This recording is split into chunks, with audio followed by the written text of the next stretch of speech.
Нурлатцам не безразлична ситуация на дорогах района, отсутствие пешеходных переходов, дорожной разметки, заезды в жилые зоны через тротуар. Комиссия приняла во внимание и обсудила все просьбы и чаяния горожан, с которыми они обратились на портал «Народный контроль». Она просит установить запрещающий знак для заезда транспортных средств, на дорожку около дома Самаренкина, дом 4. Анализ аварийности также не оставляет равнодушным. За прошедшие 10 месяцев в районе произошло 25 дорожно-транспортных происшествий, в которых погибли 5 человек, а 24 получили травмы. 7 опрокидываний, 4 погибших, 4 пострадавших, 9 наездов на пешеходов. Это 8 пешеходов пострадали, 1 пешеход погиб. 1 наезд на препятствие, 2 пострадавших.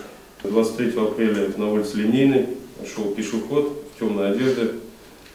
Парень с района совершил наезд, к сожалению, пассажир скончался, не пассажир, пешеход, а скончался.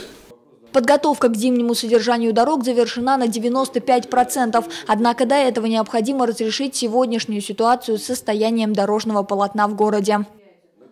В связи с тем, что налипает грязь и происходит вынос грязи на проезжую часть, существенно снижается коэффициент покрытия, что является одним из основных неудовлетворительных дорожных условий, сопутствующих совершению дорожно-транспортных происшествий. По всем этим направлениям, где происходит работы, также передвигается школьный маршрут.